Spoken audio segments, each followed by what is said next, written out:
Okay, so let's take a look at this triangle and let's find missing parts, which is what? So this angle right here, angle C, angle B, and the length BC. So we need to find length BC, measurement angle B, and measurement angle C. That's gonna be our goal for this video. So first thing we can do is to create the right triangle so that we can apply some trigonometry. So extend that AC, drop the perpendicular point from B. Now you see right triangle, and let's call this intersection D for the convenience sake. So you'll see right triangle right there. So if you take that, just like we did it last time, this is going to be 50 degrees. This is a right triangle. Let's call this H, let's call this X, and we have 6 over here. And we can set up the trigonometry. Rise over hypotenuse is equal to sine of 50 degrees. So 50 degrees sine is 0.766. You know, you multiply both sides by 6, right, to cancel out. So H equals 6 times sine of 50. So 6 times sine of 50 is 7.66.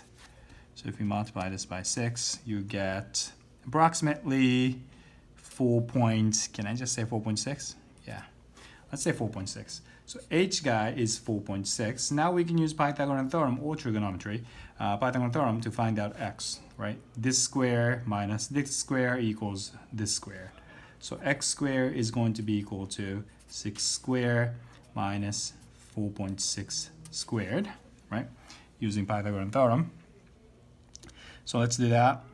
6 squared minus 4.6 squared, that's 21.6. Well, actually, that's 14. So let's take the square root of that. So take a square root of that is going to be 3.85. So this guy X is 3.85. So the distance from D to C is this guy plus 8, which is 11.85. Now we know that this height right there, which is 4.6, and then we know the length. So if you just look at it, it's just gonna go like this, right? Triangle, right triangle, D, B, C, this big one, right? The BD is 4.6, the C is 11.85. So you can find out the length BC, which was one of our goal, by Pythagorean theorem. So you go 4.6, right? This guy squared plus 11.85 squared is going to be BC squared. So 4.6 squared plus 11.85 squared is going to be 161.58 dot dot dot. If we take a square root of this, BC is going to be a square root of that, right? So let's take a square root of that. I did something mistakes. So 4.6 squared plus 11.85 squared. That's that. Take a square root of that is 12.7-ish. So BC right here is 12.7.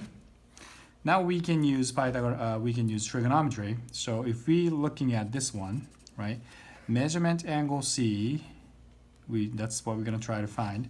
So sine is rise over hypotenuse.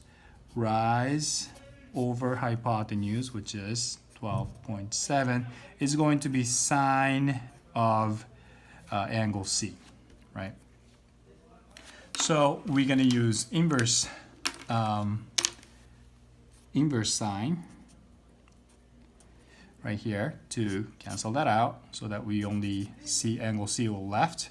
So we're going to take inverse sine over here. So let's do 4.6 divided by 12.7. And then whatever that is, we're going to take inverse sine. That's 21.23 degrees. So angle C is 21.2-ish degrees. So that's done, right?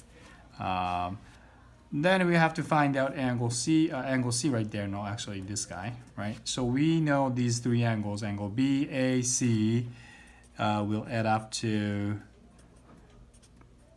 180 degrees.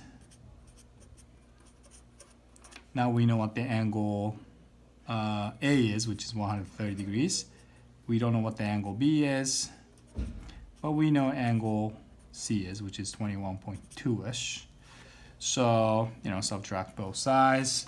So let's do 180 minus 130 minus 21.2 is going to be 28.2. So measurement angle B is going to be approximately 28.8 degrees.